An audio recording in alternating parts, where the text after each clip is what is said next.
Hello, and welcome back to Mind Over Chatter, the Cambridge University podcast. I'm Nick. I'm James. And I'm Naomi. And together, we're inviting you to join us in our conversations with clever, curious people here in Cambridge. In this second series, we're talking about futures. And in this episode, we're asking the question, what is the future of reproduction? We're going to cover everything including egg freezing, from Cadbury's cream eggs to human eggs, from induced pluripotent stem cells to the maternal instincts of Darth Vader, and from demographic transition models to a veritable zoo of pocronyms. So, who are we talking to in this episode? Well, we talked to a demographer. I'm Reid. I'm a demographer. That's somebody who studies the patterns and influences on fertility, that's births, mortality, that's deaths and migration. And I look at these things over the long term. So one of the things I'm particularly interested in is why most people stopped having large families. And in the UK, this happened at the end of the 19th century. A sociologist. Hello, I am Lucy, and I am a research associate in the Reproductive Sociology Research Group in the Department of Sociology at Cambridge. I'm mostly interested in the introduction of new reproductive technologies, such as egg freezing, which people use to have children later, or embryo selection to decide which embryos to implant into the womb. And I'm interested in how that changes our ideas about fertility, what it means to be fertile, and how people experience their fertility. And a developmental biologist. I suppose this leaves me. So I'm Thorsten Boroviak, the head of the Laboratory for Primate Embryogenesis, and in my lab we try to ask the question, how does an embryo form the most complex forms of life, and that includes humans, from a very small cluster of cells? So in other words, what is the secret behind this self-organization? I'll throw this first one over to Alice, but Lucy and Thorsten, you can feel free to chime in once we've heard a little from Alice first. And the question's kind of a big one, but it's, how has human reproduction changed in recent history? Well, that sort of depends on what you mean by recent. But I think it's really important to look at things in a reasonably long term. And by that, I mean the last couple of 100 years. Because the biggest changes in human reproduction have really occurred just over 100 years ago, when people used to have reasonably large families, between 4 and 6 children per woman, were quite common in the 19th century in Europe, for example. And in Europe, towards the end of the 19th century, this family size really declined over the end of the 19th century and the beginning of the 20th century to about 2 or fewer than 2 children per woman. And this is something called the demographic transition. And it's happened everywhere across the world. It's still happening in parts of the world such as Africa. So it's an ongoing process, but it does appear to be a universal process. The remaining time in between then have seen a lot of fluctuations in fertility with the baby boom and low fertility and low fertility now. So I think it's really important to put it into a long-term perspective like that. And little changes in the very recent past look much smaller when you look at the longer term. I wanted to ask Alice, so do you think this is more to do actually with time or recent as such, or is it more a statement about the affairs of a society? Yes, it's about the affairs of society in a way. It's been linked to the stage of development, economic development, and the way that society is organised, but also, and really importantly, to do with ideas and about the acceptability of trying to control one's family, but also about things like opportunity costs for men and women, particularly for women, and the trade-offs between having children and other things. Yeah, like education, I guess, is probably a big factor there, women's education. Yes, women's education and children's education. Lucy, do you have anything to add there from a sociology point of view? Yes, well, my work looks at the more recent history rather than the longer term that Alice pointed to. So I'm interested in new reproductive technologies that have emerged over the last couple of decades. And particularly, I think some really important changes have happened in the last decade. And I focus primarily on a technology called egg freezing, which has been around a little bit longer than a decade, but about 1 decade ago, the major bodies in reproductive medicine decided that egg freezing is no longer experimental. So it can be used by anyone, or it can be offered by fertility clinics more broadly. And that has made egg freezing a much more popular technology. So the numbers of women freezing their eggs is growing a lot every year. At the same time, it's a very small number compared to all the people using IVF or all the people having children more broadly. But I think why it's important to think about anyway is that it is changing those ideas that Alice referred to. So it's really changing our ideas of what it means to be fertile, to what extent we can control our fertility when we are fertile, when we should worry about becoming infertile, how long we can continue to have children even if we cannot conceive by having sex or inseminating with sperm. And so, I think the significance of these new technologies is not only that people can use them, but also how we think about them and what kind of possibilities it opens up and how that changes our debates about what it means to be fertile. That's one of the things that has changed in the last decade. So Lucy, thinking a little bit more about egg freezing, you mentioned it's becoming more popular, but with whom and why? Well, that's an interesting question. So egg freezing is becoming more popular in certain countries where it's allowed. So that's one thing. You can't freeze your eggs everywhere. So for example, in China, in France, I come from the Netherlands. There used to be restrictions there up until 2011. But in many countries, you're not allowed to freeze your eggs, or you're only allowed to freeze your eggs under certain circumstances. And then in many other countries, like the US and also the UK, there's a lot more encouragement for women to freeze their eggs, for example, through fertility marketing or different clinics that really propose the idea that it's a good idea to freeze your eggs. So it kind of depends on your national context. And then, of course, not everybody's freezing their eggs. There's a certain group of women who tends to freeze their eggs. They tend to be women who are highly educated, have more income, can afford it because it's an expensive procedure. And also, it tends to be women who don't have a partner. So about 85% of the women who freeze their eggs don't have a partner. It's often presented initially as a technology for women, for example, to focus on their career rather than having children. But in fact, you see that it's mostly because women don't have a partner that they can start a relationship with and would like to do that with a partner, and therefore they freeze their eggs so they still might have that opportunity in the future. There's a lot of caveats around that, but we can discuss those further later. Lucy, I'm curious about this. Can I ask a question? Is there a fraction of women also who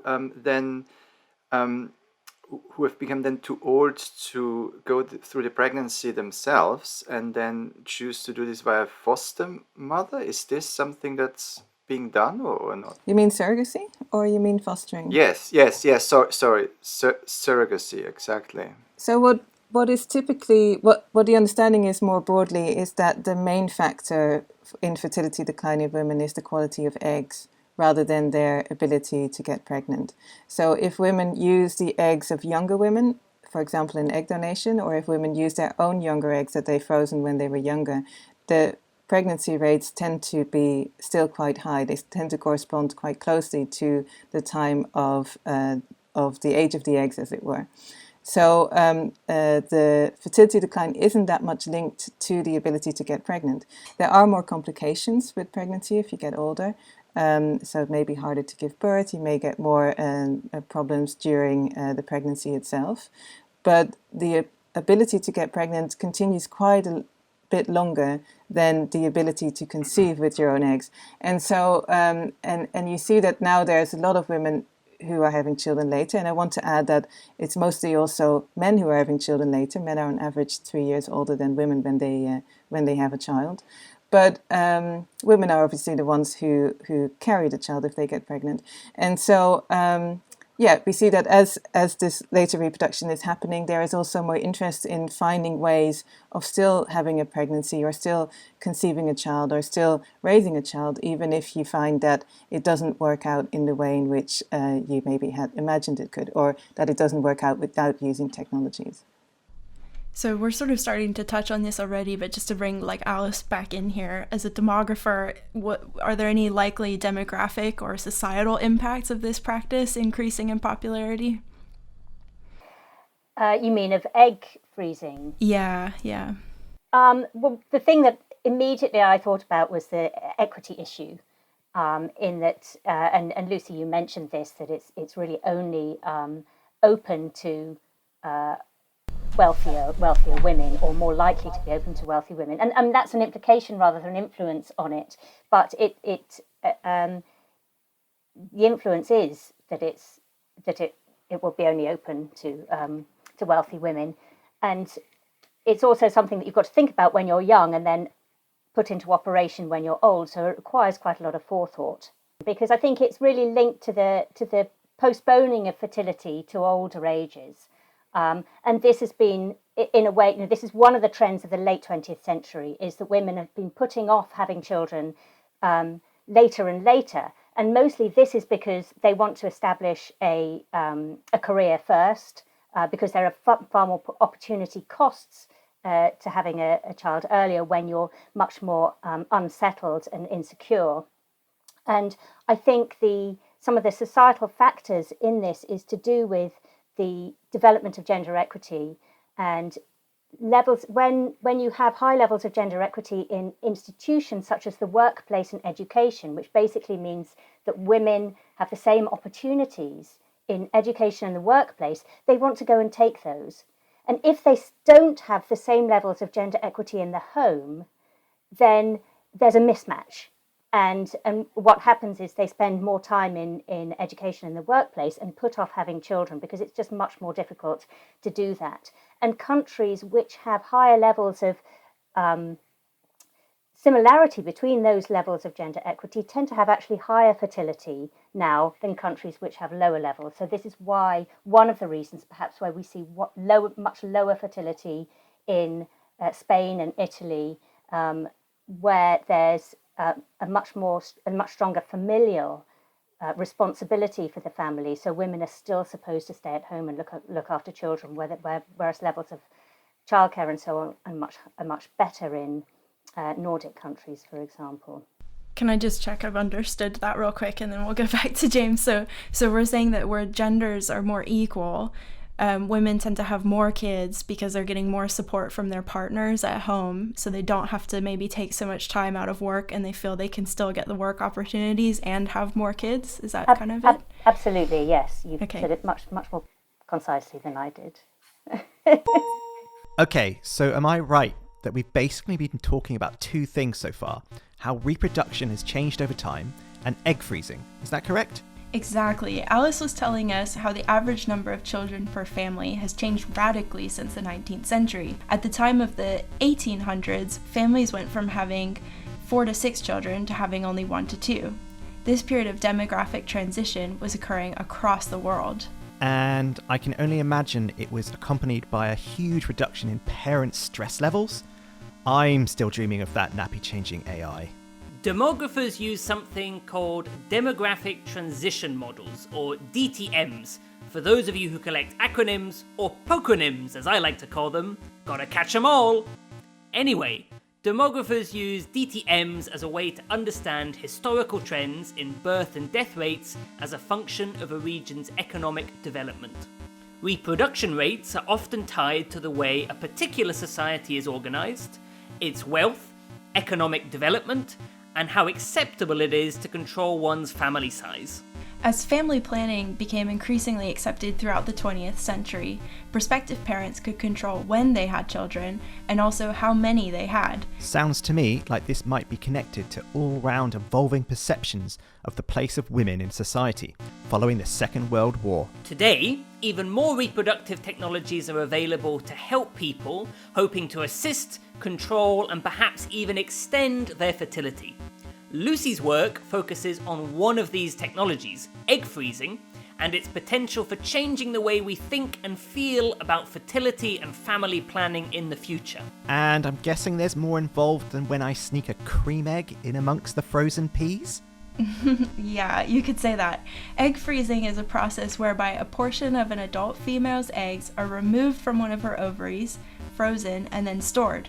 At a later date, decided by the patient, the eggs are defrosted or thawed, to use a technical word, fertilized, and then inserted back into the patient through a process known as in vitro fertilization, or IVF if you're busy collecting acronyms with us. You mean poconyms. The process of egg freezing keeps eggs young. As Lucy mentioned, the primary reason why fertility decreases through a lifetime is because the quality of the eggs deteriorates over time. Egg freezing therefore provides a way to free those with ovaries from this ticking biological clock. However, egg freezing is not an option that is currently available to everyone. Only those who are wealthy enough, who live in an area where egg freezing is available and legal, and who are well educated about their own fertility are able to access the control that egg freezing provides. I mean, how wealthy is wealthy? Are we talking Elon Musk ticket to Mars kind of wealthy? Or more, it's time to fill my freezer with cream eggs kind of wealthy? Somewhere between the two, I'd say. Let me introduce the Human Fertilization and Embryology Authority, aka HFEA, another acronym. Poconym, you mean poconym. The UK used HFEA, an independent regulator. It was super effective at regulating fertility treatment and research using human embryos. Well, according to the HFEA, the average cost of having your eggs collected and frozen is £3,350, with medication costing an added £500 to £1,500. Storage costs are extra and tend to be between £125 and £350 per year. Then, thawing eggs and transferring them to the womb costs an average of £2,500. So the whole process for egg freezing and thawing costs around £7,000 to £8,000 on average. Not to mention the physical and emotional costs of the whole thing, which doesn't even always result in a baby. I'm feeling emotionally exhausted just thinking about it. It's also a process that requires young women to think ahead, and to have the money to do this in the first place, of course. Anyway, for all these reasons, egg freezing is therefore unlikely to add a significant number of babies to the population, at least in the near future. Also, while some women choose to freeze their eggs in order to focus on their careers, or to wait until they've found a partner with whom they want to have a child, egg freezing will only be able to provide this sort of freedom if there are similar levels of gender equity in both the workplace and the home. Yes, when things are unequal at home and in the workplace, women tend to postpone having children in order to take advantage of opportunities. For example, Alice told us that countries with higher levels of gender equality, both at home and at work, tend to have higher levels of fertility. Yay for gender equality! And so looking for ways to extend fertility is only half the story. For these reproductive technologies to make an impact on the future of reproduction, they must be paired with ongoing efforts to increase gender equality. We haven't heard much from Thorsten yet. True, but before we do, we have for you a bespoke mini-course, Mind Over Chatter Biology of Reproduction 101, to cover some terminology which will pepper the rest of the conversation. Like Ainsley Harriott peppering an omelette on a ready steady cook.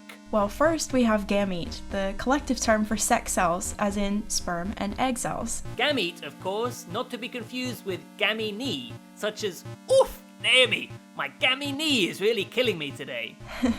And then we have two types of cell, haploid and diploid. A haploid is a cell with one set of chromosomes, such as gametes. A diploid is a cell with two sets of chromosomes, such as any other human cell, like a gut cell or a muscle cell. All of the cells in a human body, except gametes, have two copies of each chromosome, or a full set of genetic instructions for how to make a human being. I'm going to remember this by reminding myself that the haploids are pretty hapless without two sets of chromosomes. Entirely without hap, they are. It's kind of amazing when you think about it. Even though every cell in your body, minus your sex cells, have all of the instructions to make a whole human being, each cell type still knows how to be the right cell type in the right place.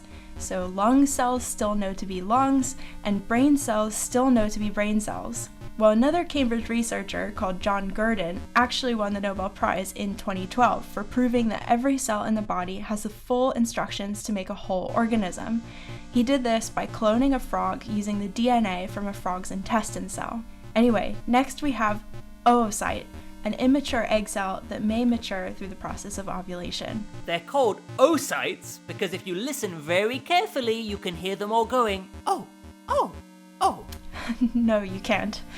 Well, 2 haploid cells, 2 gametes, an egg, which was once an oocyte, and a sperm, eventually, if everything goes roughly according to plan, might develop into a baby made up of a mind-boggling number of mainly diploid cells.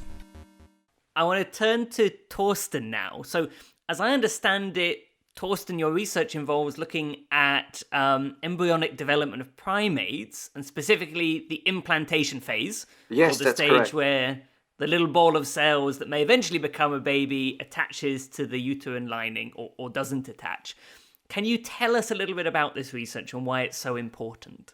As you say, so we sort of focus on the question how cells organize themselves, and it's sort of the mystery there is, right, how do you go from a loose ball of cells to these highly complex structures, and how do you lay the foundation for development in the weeks to come? So what we do is we follow primate development through parts of their journey, and we use various new and emerging methods on these cells. One keyword maybe is single cell transcriptomics, which effectively means that we can read the code, what the cell is exactly doing at the molecular level very precisely for each and every cell.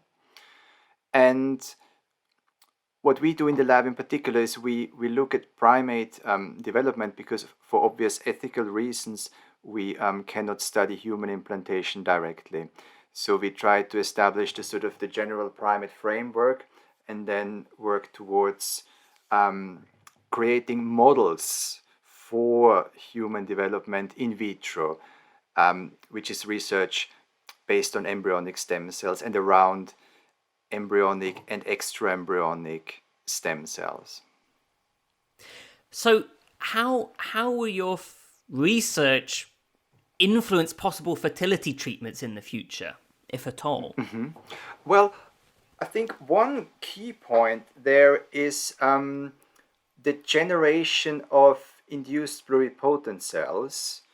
So taking cells back in time, it's a technology that was established in 2006, and the Nobel Prize was awarded for this to Shinya Yamanaka, right? So you take cells back in time, and then you can start afresh. So you can pretend to be an embryo again. So your skin cell can be an embryo again, your fibroblast can be an embryo again, and you then can devise following the developmental pathways to lead these cells towards a particular fate. And one of these many fates, and we have all the options open there, there's about 250 different cell types at least in our bodies, are the gametes, so egg or sperm. So it is possible to generate your own egg or sperm from any cell of your body. Now, the wider implication of this is that this may present a way of helping patients who, say, cancer patients, or to sort of treat infertility problems in a clinical setting. On a wider scale, it may also in the future help same-sex couples to have their own offspring. So, for example, if I've understood correctly, it might be possible in the future for a man to produce an egg. Have I understood? Oh, that that's correctly? it's an interesting question. It is possible. So it is not possible. This gets a bit technical now because the mitochondria will always have to be from the mother.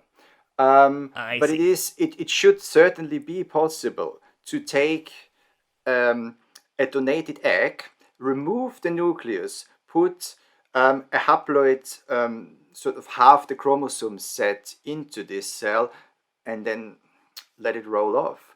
The mitochondria would need to come from someone else. I think we have. Sorry, please. Yes, exactly. The three-parent baby that we had very recently and very successfully to treat an inherited muscular dystrophy, I think, sort of where the fault is within the mitochondria, because we need the mitochondria for our muscles a lot. So this is where the fault is noticed first. And this was successfully treated by sort of getting this in from a third person. Can I ask a question that I think scientists hate answering, but this is for Thorsten. How far in the future would this be that, potentially you could have an egg that's partially genetically related to a father, basically? I think conceptually, certainly it is there. Now, to make this clinically safe and even more downstream, to make it accessible to people is, I would judge, as a long way off. I would not want to put a number on it, but just to give an example, so this has been so the sort of the differentiation process from a male and a female embryonic stem cell down towards their gametes and fertilizing that into a healthy offspring has been achieved in the mouse in the last 10 years. Now, the problem is it's very, very inefficient. So there is a lot of work that still needs to be done. And if I may, I want to add one thing on why it is so inefficient and difficult. And it's much easier to make these to turn these early embryonic stem cells into something like heart cells or brain cells. And the reason it is so difficult to turn them into gametes is because our gametes are the most highly specialized cells that we have. So, for example, the egg is the biggest cell of the body. It is 0.1 millimeters, and you can actually see it with the naked eye. As it's a little speck, but you can see it. Equally, the sperm, as we know, right? A sperm is nothing but a swimming machine. It's like a little organism, so very highly specialized. And to get this degree of specialization is just non-trivial if you have to manually supply each cue at the right time.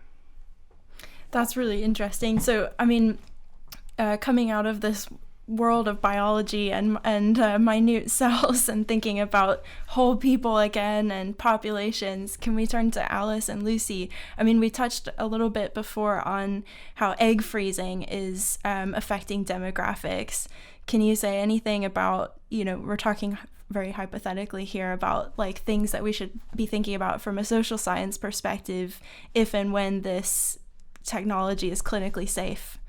Okay. Well, there's a number of different things. So first, to go back to egg freezing and demographics. So egg freezing is there's still a very small percentage of babies that are actually born through egg freezing.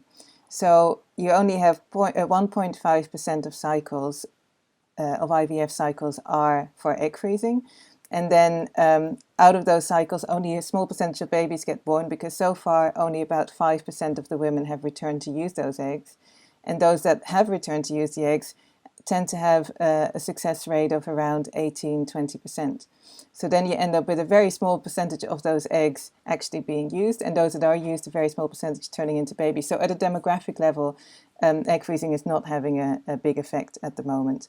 So can I just say that at a demographic level as well, assisted reproductive technologies actually have quite a small effect on the number of children born too, and that the number of people undergoing fertility treatment is larger than the number of children that ensue, and that's actually still quite a small percentage of children. So it's not yet making an impact on, or a very large impact on demography, although of course it's really important for individual women who go through and couples who go through it.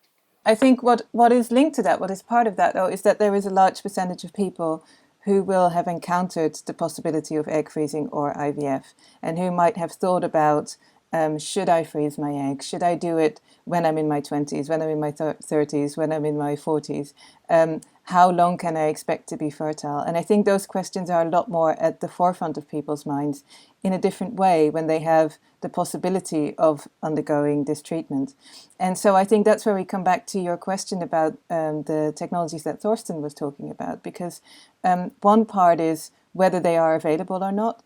The other part is that if they become available, how people will then think about their own fertility. How will they think about their own gender when they can possibly create different kinds of gametes with themselves? How will people feel like they need to regulate it? What kinds of ideas need to be reconfirmed when they can be changed with a technology like this?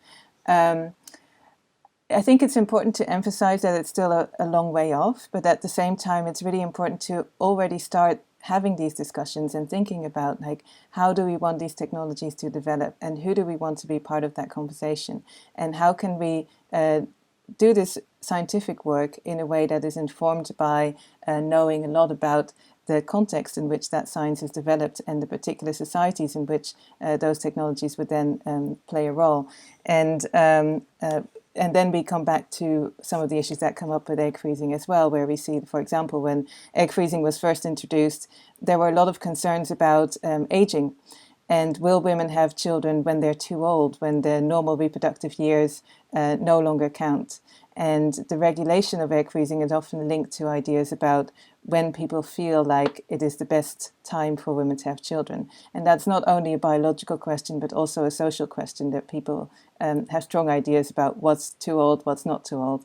And of course, that's highly gendered. The way in which people speak about when men can have children is not as emotionally charged and not as culturally specific as the way in which people speak about when women should be allowed to undergo technologies that allow them to have, for example, later pregnancies. So those are some of the things that I'm quite interested in those discussions. And I expect with something like in vitro gametogenesis that Thorsten is talking about, that could be far more complex as well. One last thing I want to say about that: the thing that Thorsten mentioned about using an egg in order to make an egg out of a man's body or out of male cells. It's very important when we introduce new technologies such as mitochondrial transfer for 3-parent babies or other technologies that require eggs, that we need to think about where do these eggs come from. And so it's very important to think about, if this was more clinically implemented, we would need more young women to donate their eggs. And that comes with a whole set of issues as well about, do you compensate these women financially or not? Is this an altruistic donation or not? Where do the eggs come from? Now that eggs can be frozen, you could transfer them from across the world. So would you outsource that egg donation or not? And so I think getting eggs out of a woman is a very intensive procedure that comes with its own financial and medical risks. So whenever we speak about using eggs, we have to keep in mind what women are implicated in this. And this is currently in the scientific context quite well regulated, but we need to keep that in mind when we think about scaling up these technologies. That made me think about the fact that, these are invasive and they're difficult and their chances of success are currently still quite low. And do you ever worry, both of you who are working at the sort of the cutting edge of these new technologies, that actually you're making people think that something's going to be possible when giving them false hope in a way. And, young women may freeze their eggs or may look towards the future technologies thinking that actually this will be a very possible thing for them, whereas in fact the chances of success aren't very likely. And I wonder whether it's fair to put that sort of hope in people's minds. And actually women in their 40s have been having children. That some women have always been able to have children into their 40s and even early 50s. It is a bit matter of chance, but some women will be able to do that anyway when they're that age. I think I can maybe make a start on this. Well, I have faith in technology, but I think one mustn't sort of rush things. So I think if you choose to to use a certain technology, it's best probably to just incorporate in your vision what is possible at the moment, and whatever else you get is a bonus. I think it would not be wise to sort of have to plan and schedule discoveries in the future and technologies to become available. But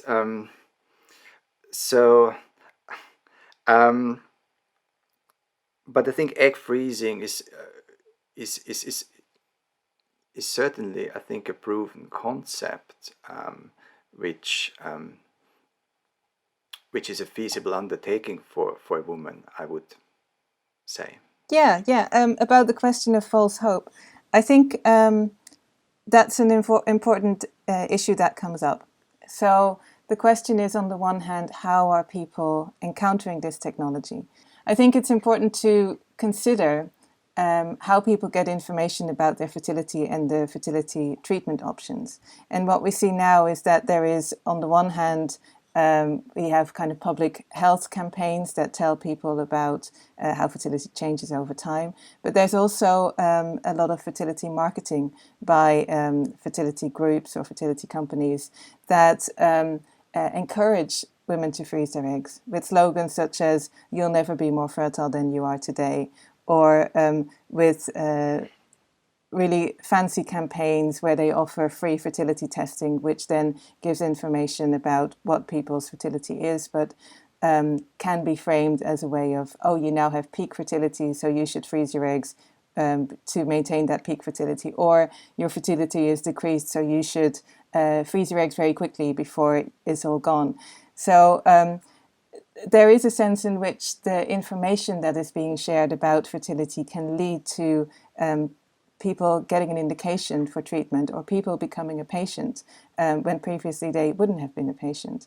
And so I think it's very important to look at how our treatment of fertility is changing from a reactive model in which people treat infertility when they find that they can't get pregnant and when they try to conceive, to a proactive model, a proactive fertility management model in which people are encouraged from a young age to test their fertility, to preserve their fertility, to monitor their fertility, which is in principle an interesting idea, but at the same time comes with its own risks, with new kinds of dependencies, and with a lot of financial investment on the part of women as well as the companies involved, and that and that's something that I'm very interested in. I mean, what we see, for example, is that in popular culture, egg freezing is really at the foreground when you have singers like Rita Ora at 26 freezing her eggs and promoting it as a good option, or the Kardashians freezing their eggs on television.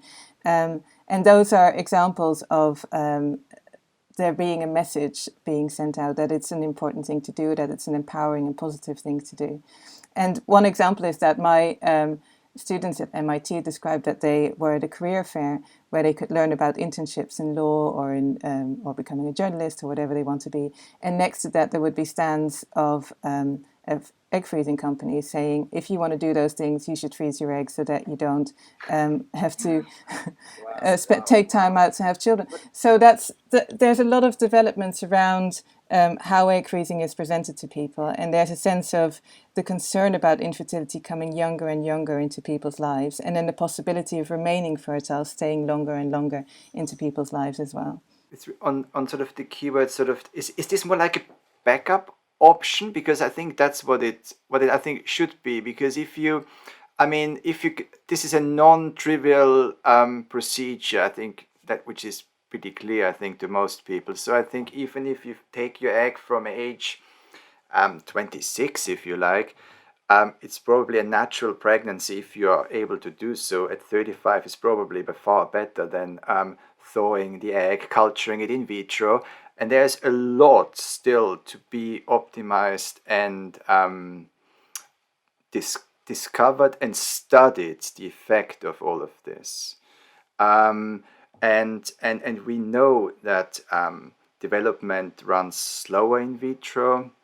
We know that only a small fraction, it's about a third to a half of fertilized eggs reach the blastocyst stage. There's a lot of abnormalities going on. So you have this in vitro culture, and then you have the whole procedure of embryo transfer and things. So I think I would consider it more as a sort of as a backup option rather than a sort of mainstream treatment, right? Yeah, and that's where Alice's question comes in about whether this is false hope or not. It really depends on what you're comparing it to. So the idea that this can preserve your fertility is a bit fraught because, like you both mentioned, there's lower success rates than would be ideal, and it's no guarantee at all. And most women are told that when they freeze their eggs. But it depends on what you compare it to. So if you were to wait till an age at which it would be very unlikely you could get pregnant, it's still better to have a small chance than no chance at all.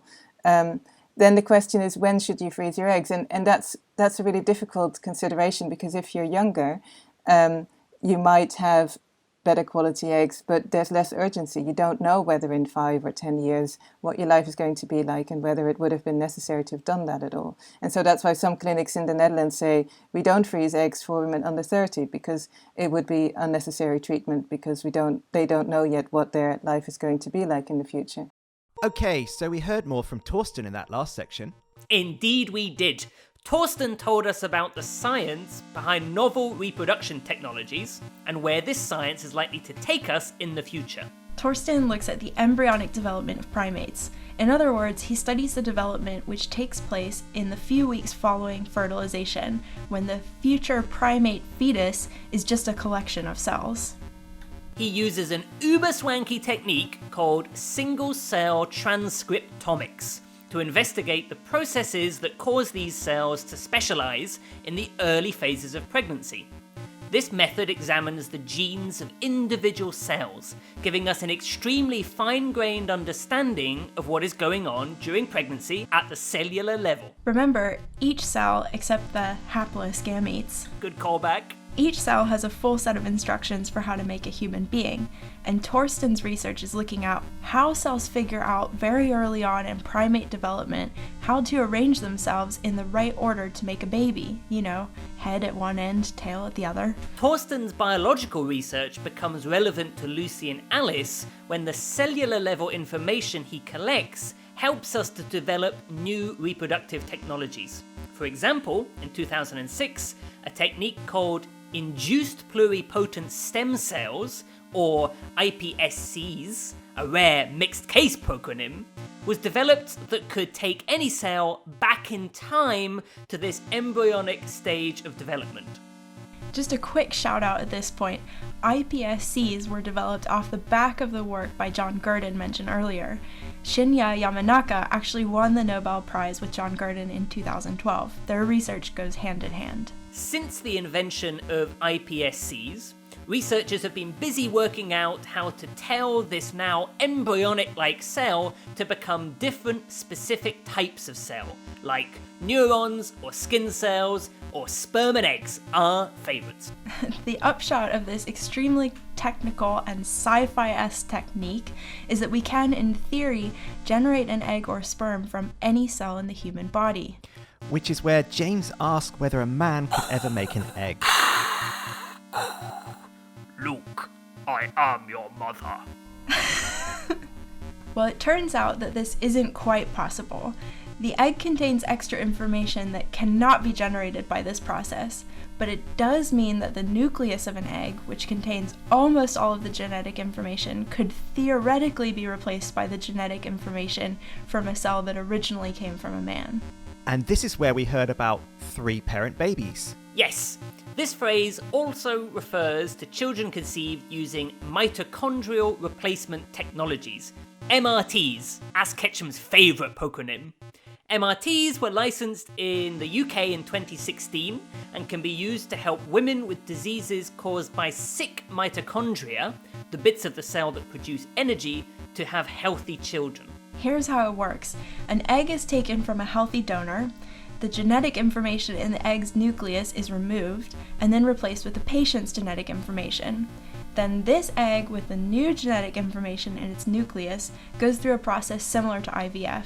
Babies born as a result of MRTs were labeled 3-parent babies, as technically they have genetic contributions from 3 adults: their mother, their father, and the tiny amount of genetic information in the egg's mitochondria, which came from the donor. So it's not exactly an even split of genetic information. No, not really. And before anyone gets too excited by the idea of creating eggs where the genetic information in the nucleus comes from a man, Thorsten told us that this technology is a long way off from being safe and accessible to humans. If we'd even want to do it? Exactly. Thorsten did tell us, however, that this was done successfully, generating functional gametes from embryonic stem cells that give rise to live offspring in mice within the last 10 years. But this was using sperm generated from male cells and a normal egg, or an egg generated from female cells and normal sperm. No one has generated sperm from female cells or eggs from male cells. And it is all very inefficient and difficult to do because gametes, sperm and eggs, are the most specialized cells we have. For example, the egg is the biggest human cell, big enough to be seen from space. That's not right. Oops, sorry, misread. The egg is the biggest human cell, big enough to be seen with the naked eye, and the sperm is a specialized swimming machine. So like a mini Michael Phelps? Exactly. All of this makes it very difficult for scientists to work out how to coax stem cells to successfully turn into these very specialized cells. Also, Lucy and Alice warned us that even if creating eggs using male DNA becomes safe and accessible, it's unlikely to have a large demographic impact, as current reproductive technologies in this neck of the woods, such as egg freezing and IVF, sadly tend to have low success rates, around 20%. And as Nick remarked, this technology might raise important ethical questions, like, is this the direction we want to go in? Who should donate the eggs that are used in the process of creating an egg with a man's DNA in the nucleus? How should the women providing these eggs be compensated? Tricky stuff. Yeah, not to mention egg donation is a lot more complicated than sperm donation. No comment. For starters, egg donation is a very invasive process. It's basically the same as the early stages of IVF. And according to the HFEA, it involves medication to suppress your natural cycle, followed by hormones to boost the number of eggs your body would naturally produce in a single cycle, finally followed by collection of the eggs while under general anesthesia. The whole thing usually takes 3 to 4 weeks. Rather than 3 to 4 seconds. I'm glad you said that, not me. So perhaps this technology, if it comes about, might have a more significant cultural impact. Our concepts of gender, fertility, and even parenthood might change radically. Who knows? Finally, Lucy told us that fertility treatment is already being presented as something requiring a proactive rather than a reactive approach. She gave the example of some companies aiming slogans at women like, "You'll never be more fertile than you are today." As a result, some women who may not really need to seek fertility treatment end up considering egg freezing or perhaps other products that allow them to monitor their own fertility. Lucy also told us, and this I could hardly believe, that egg freezing companies pop up at career fairs, again sending the message to young women that they need to take a proactive approach to fertility management in order to have successful careers and have children. Unfortunately, egg freezing is no guarantee that these women will be able to have biological children later in life. And that's because, as we said before, the success rates for procedures like IVF are sadly pretty low. Can I jump in here really quick? So I think we're talking about all the sort of factors that I'm a young woman, I guess youngish. So we're talking about all the factors that young women like me or not like me are having to weigh up in terms of thinking about how and when to have kids. And it's really complicated. There's a lot of stuff going on here. So I wonder if we can maybe get Alice back in the conversation and talk a little bit. You mentioned at the start how family size is decreased in the UK over the last 200 years. Women are having fewer children. One of the factors has to do with equality in the home. But can you tell us a little bit more about other factors that influence, not necessarily to do with egg freezing, but the decision to procreate, basically, if it is indeed a decision for people? Yeah, and it is. I think most of these changes in fertility are about decisions. And first of all, before, when fertility was high, during that first fertility decline, it was about the decision to try to stop having a child, to try to prevent the next birth. And before the fertility decline, it's widely accepted that people didn't really do anything to stop births within marriage. They might have done so outside marriage, but it wasn't acceptable to try to stop births within marriage. And so people just had as many children as came along, by and large. And then during the fertility decline, it was some people have suggested it's mainly because of the sort of the economic forces, but in a way, having children has always been expensive. It's always been more expensive than the benefits that you get from children, whether or not they brought in income or provide old age security or whatever. So it was felt it was more about the acceptability and the fact that new ideas about the acceptability of fertility control matched up with the increasing costs of children in terms of longer education and so on. It's not, while women's education has been really strongly linked to declining fertility across the globe, in Western Europe, when fertility declined, actually the opportunities for women to work as paid work outside the home were actually declining at that time. So we can't directly attribute it to women's education, although as an opportunity cost, although more educated women were more likely to have smaller families, and that's more likely to do with a different outlook, I think, and a different perception of what they wanted to provide for their children in terms of education and a good start in life. Is there any, I wanted to ask Thorsten, is there any sort of science that people should take into account when making this decision? So anything from sort of climate change to, I've heard a lot about this magic number 35, like you're sort of fertile until 35 and then after that it's kind of, a bit more chancy. No, what I would say on this is that it depends very much on the individual. I think 35 is a possible, everybody needs to make their own decisions, is what I would say about it. We know that there is a steady increase on a population basis with regards to pregnancy complications and chromosomal abnormalities, which indeed has to do with the age of the egg at the time of fertilization. And I think this is where what Lucy said earlier, where the whole concept of egg preservation comes in. Can I go back to Alice at this point? So I'm interested in this, this decline in family size. Is that a one-way street? Is there any way in which that changes? Could that change in the future? Could the context for some of these decisions about how and when to have children and how many children, could that ever change in the other direction? Well, it has, of course. It changed during the baby boom. So we saw a real low point in fertility in the 1930s when fertility got down below replacement level. And replacement level is where women have enough children to survive to childbearing age themselves. So it's usually just a little over 2 children per woman, basically because women, have one. You need 2 children in order to produce one other, and a little bit more because some children die and some children then don't reproduce themselves. So fertility got very low in most of Western Europe at that point in the 1920s and 1930s. But then the baby, and everyone thought, okay, this is the end of the planet. This is going to be terrible. Fertility is dropping. Populations are going to decline. And then the baby boom came along, and they were really confused because they thought it was a one-way route.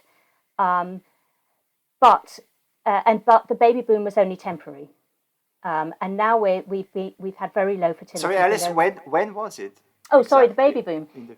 Baby boom it actually picked up during the Second World War, and then really increased. So fertility really increased towards the end of the Second World War and in the 1950s and 1960s. And the exact timing varied a little bit depending on what country you're in. But basically, this period of the 50s and 60s was a period of really high fertility, really early marriage, and more people got married than ever before. And they had children earlier than ever before. And they had slightly more children than they had been having in the 1920s and 30s. And this led to a really big boom of children. It was partly about the timing of of childbearing, because some people had children early. The part of the baby boom was older women who had delayed fertility in the Second World War catching up, and younger women having children early. So there's a sort of a timing issue and but also a volume issue about the number of children that people had. So one of the points here is that we can see big fluctuations in fertility over time, in the number of births over time, which are the product of influences which happen at particular times. But over a woman's life, there's much less variation if we measure her fertility in terms of what we call cohort fertility.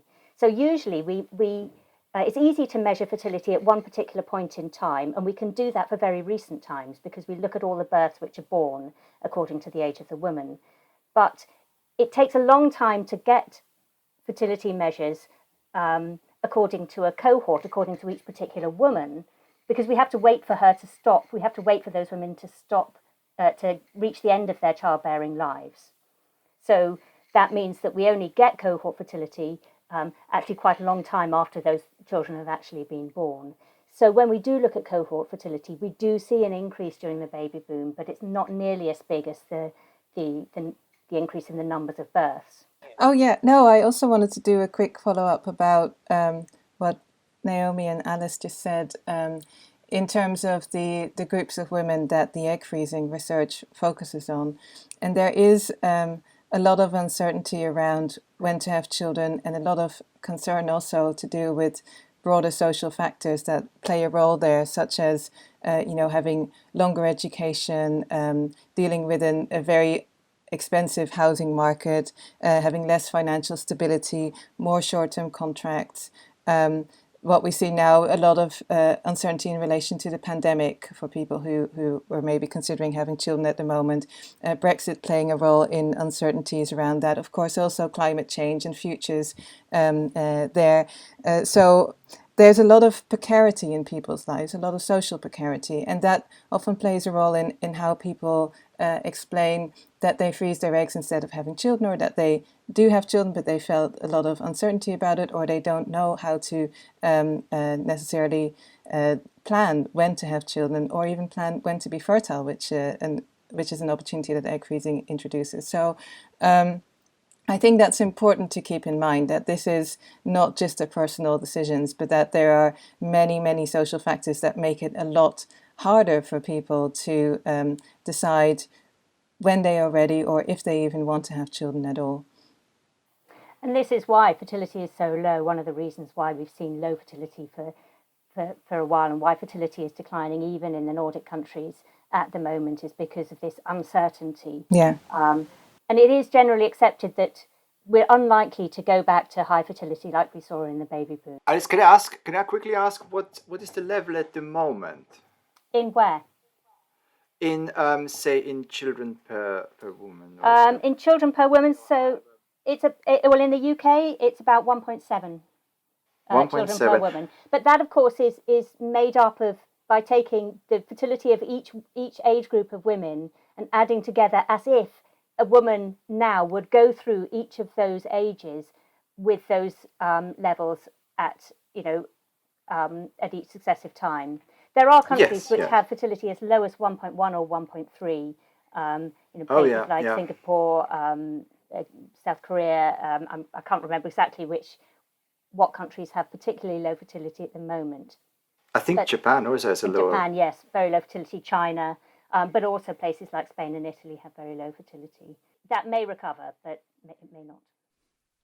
Can I ask a quick question here? We haven't really kind of touched upon changing family and partnership structures. I mean, we mentioned briefly, for example, same-sex couples and, you know, the effect that some of these reproductive technologies might have for them and their ability to have children. I just wonder if anybody kind of wants to comment on where we are with that now, and then also looking into the future. So for some of these kind of, let's say, historically non-traditional families. So can I say that people often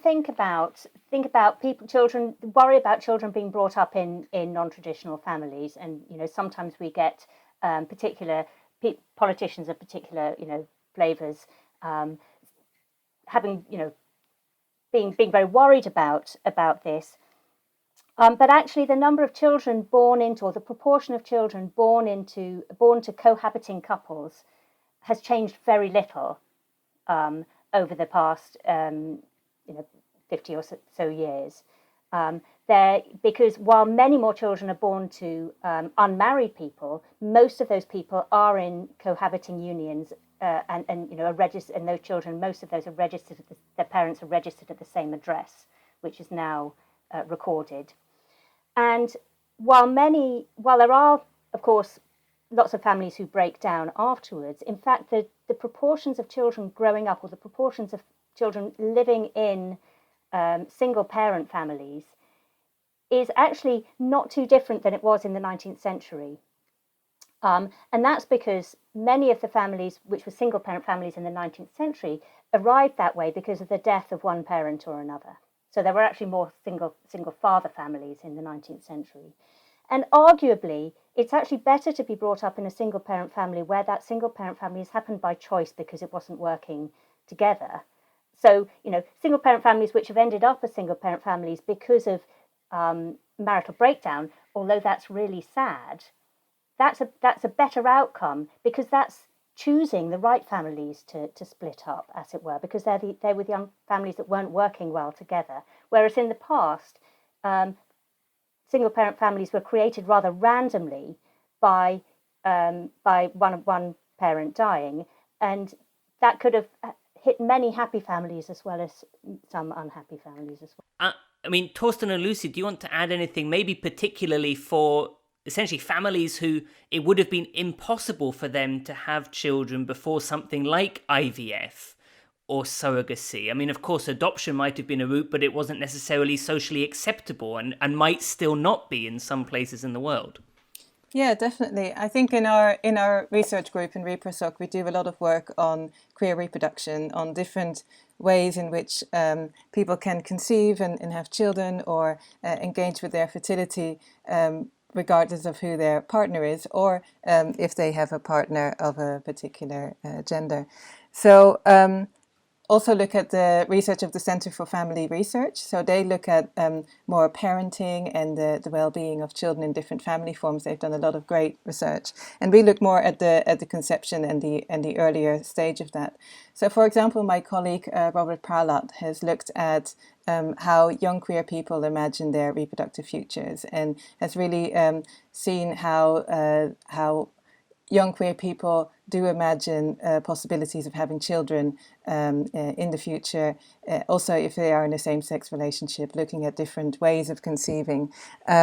He has also done some research on HIV-positive gay men who were... So what was the outcome, if I may ask? Because I'm curious. About the young people. Well, I mean, obviously there's a large variety of... So what are the sort of predominant views, or how people view to?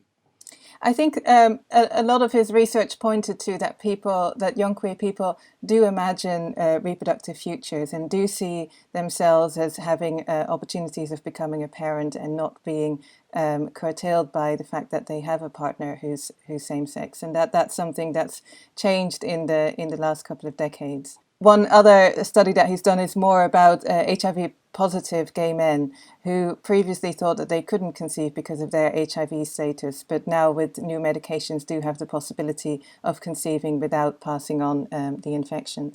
And then we have another member of our group, Martin Smetana, looks at gay men having children through surrogacy, both in the UK and in the US. and is looking at their pathways to parenthood and their considerations and who they choose as egg donors, who they choose as surrogate parents, and so on. And then in relation to my own work on egg freezing and egg donation, there's also, it also plays a role in, for example, lesbian couples or same-sex female couples who would like to both play a part in the reproduction of a child, for example, by one donating the egg and the other one gestating the child. So it opens up new ways of people being involved in a either genetic or gestational way in the creation of children.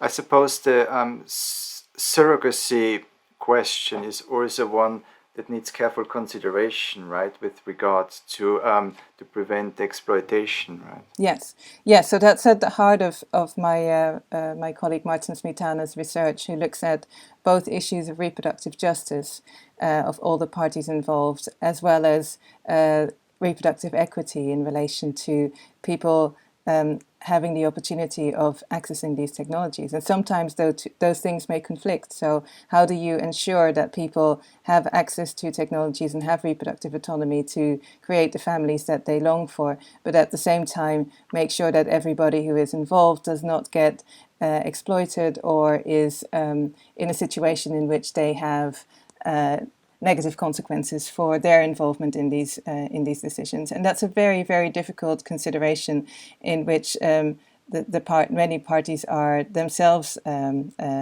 carefully considering. So what we often look at is how the people who are navigating these new reproductive possibilities, how they conceive of these options and the kind of social theories that they create when they consider one pathway or another pathway towards becoming children, towards having children rather than becoming them. We've just got a final question for each of you. And we're asking you to think about what the most exciting thing you think might happen to humankind in the future. And you can pick your timescale. I know, what a question. You can pick your timescale, but the whole series is about the future, and we're looking ahead. And with this particular episode's focus on reproduction, although it doesn't have to be about reproduction, we're kind of curious what you think would be most exciting about the future which faces us. Being a very basic scientist at heart, I would maybe like to go very far ahead. In the context of this conversation, having two sexes is just one of the many options that are there on the table, and evolution has taught us that there are many, many ways of ensuring successful reproduction, and that doesn't necessarily have to be sexual reproduction. So, for example, turtles regulate the outcome of the sex of the offspring through temperature. We have lots of examples in lower animals, like, for example, insects, of clonal regeneration. So there's lots of different options there. Whereas there's presumably no evidence that if a couple try to conceive in a sauna or in an igloo, that that will affect the sex of their child. I think one needs to try this.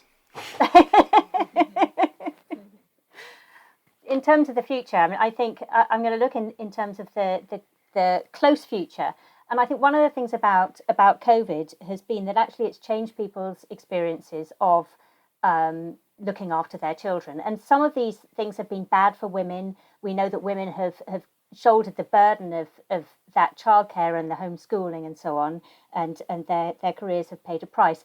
But it has meant that men have been much more involved than they were. They might not have done their fair share, but they have done more. And I think there's hope in terms of this. I do hope that women will overcome the detriment that COVID has done. But I think there's hope that men might become more involved, and that this may well lead to more gender equity in the home in all sorts of places. And this can only be good for children and parents, and for the sorts of the family lives into which children will be born. And I think that's got to be a positive. One of the things that are happening in the fertility sector is that there's a lot of concentration of power. And so that may be through bigger fertility groups or large investments. there's a lot of large companies involved in fertility, and that has its own consequences that we can talk about another time. But at the same time, in a sort of counterfact to that, in counterbalancing that, I think there's also really exciting new initiatives that are made possible through online platforms and through living in a more connected world, in which people can get different ways of navigating their reproductive choices. And I'm thinking particularly about organizations like Women on Web that that give people the opportunity to access safe abortions through abortion pills anywhere in the world, regardless of whether it's legal or not, by ordering abortion pills online and having online consultations. And so I think that's one example of how online telemedicine can create a more equitable situation and a safer world in relation to reproductive justice. And so I feel positive in that respect, that there will be ways in which people can harness technologies and use online platforms in order to also resist some of the tendencies that are happening in the fertility sector by taking more technologies in hand, by being more radical and being more in control, not of just using the technologies, but also themselves distributing the technologies and accessing them wherever they are.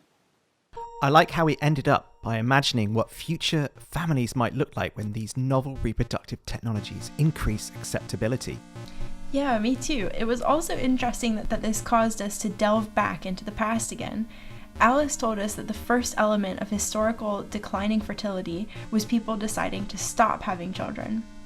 It might seem odd to some of us now, but limiting family size within marriages was once a new concept that had to slowly gain acceptance. This is often linked to more education for women and girls. We also heard that fertility dropped in Western Europe in the 1920s and 30s, but then we had the baby boom during World War II, the 1950s and 60s. Basically, more people got married and had children than ever before all at once. Older women who had delayed having children during the war were having children, and younger women were having children earlier. These combined to mean lots of babies born in the same period of time, but only slightly larger families. And this highlights another point. When we're talking about demographics, fertility isn't about an individual's chance of conceiving. Instead, it's a population metric. So when we talked about declining fertility, it doesn't necessarily mean that individual women are less able to have kids. It just means that they are having fewer kids, for a whole variety of reasons. We talked about other factors which influenced the decision of whether or not to have children, and Lucy told us about some of the wider societal issues that can impact this decision. They include an expensive housing market, having less financial stability, for example due to short-term contracts, pandemic uncertainty, Brexit, and climate change, never one to let COVID and Brexit hog all the limelight. Yeah, children are a financial burden. You are surprising absolutely zero parents out there, Naomi. Which means that in times of uncertainty, like during COVID and Brexit, and with climate change looming on the horizon, people are more likely to plan their pregnancies carefully. Alice also said that we're unlikely to go back to another baby boom. Another possible consequence of new reproductive technologies, which we didn't talk about earlier, is their ability to allow same-sex couples to have biological children. The possibility of queer reproduction will make fertility more equitable, providing it is made available to everyone, a big if.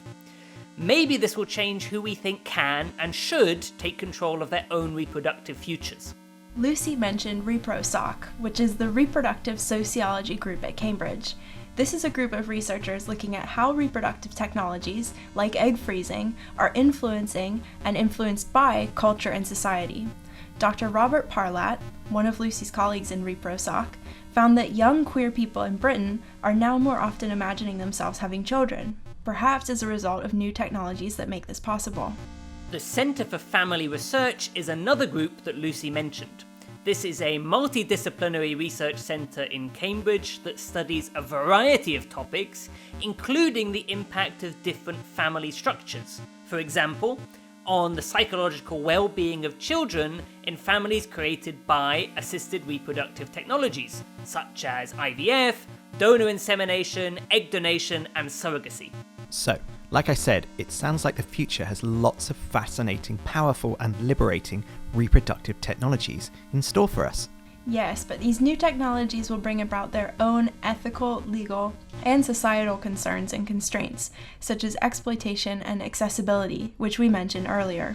So it's probably better not to rush ahead too quickly without thinking through the implications of what science is making possible. And we ended by imagining what the future might have in store for reproduction on a wider scale. There was lots of optimism from our guests about the impact of the pandemic on gender equality in the home. Not only that, but also the potential for reproductive technologies to deliver a more equitable future for all sorts of people. Well, that really is the end. The end of this series, in fact. Stay tuned, though, for more from Mind Over Chatter HQ. Until then, please fill out our survey. You can find the link in the episode description to tell us what you think of the podcast. Be honest. And please make sure to leave us a review on whatever platform you use to listen to your podcasts. A good one, ideally. And as ever, please do spread the Mind Over Chatter word by telling. Just tell everyone. Huge thanks once again to our guests, Thorsten Boroviak, Alice Reid, Lucy Van de Wiel, and to our two fantastic behind-the-scenes helpers this series, Annie Thwaite and Charlotte Zemmel. Music was by the extremely talented Carlo Ladd, and artwork by the equally talented Alex Sadler. See you next time. Bye.